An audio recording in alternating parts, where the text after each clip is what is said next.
Esimene maailmasõda ja rahu. Üle lahingu väljade vaikis surm. Miljonid vaikusesse jäid rahukõned Versailles marmorsaales, kuid hinges veel sõja jälge ei laa. Impeeriumid murenesid tolmuks, tõusis Eesti, Poola, Leedu, Soomemaa.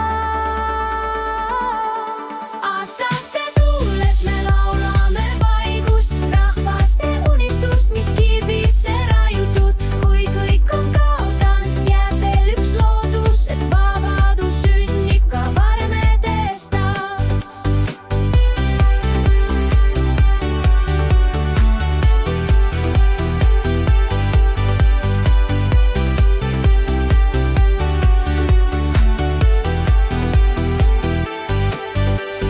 Patsifistid tänavail karjusid ramu, aga kriisid kõikusid silmapiiril. Tarbimise valgus, kuid võrs kukkus alla, must reede kustutas naeratuse viiril. Jazz ja raadio, helisev loodus, aga fašism ja natsis Marius piirus.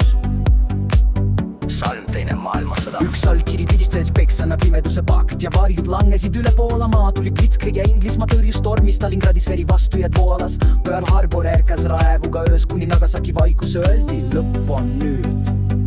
Saksa potsila terudes. Puhliks allkirines teestes kenavalees karjus ohu kirjutas ajalugu. Ent vaiki vajastu vaikis ka meeli ja vapside laul jäi lõpuks katki. Pet sulges suud, kuid avas piiri. Ennes veel sammus võttis kõik, mis jäi. Saksa okupatsioon ja põgenemine. Vabastaja tuli, kuid tõi uued ketid. Sinimägedes karjus haavatud maa. Soome poiss süda kodumaa poole, Tefi valitsus viimane palve. Aga meri neelas laevu ja unistusi. Suur põgeneine läände viiski. Lõpupuhang, lootusrikas lõpp. Üks rahvas, üks lugu, tormides karastund ei murdu, kui ajalugu keerleb taas. Kui tuul meid pillutab, jääb siiski hääleks see laul, mis hoiab rahva vangumatuks. Aastate tuules me laulame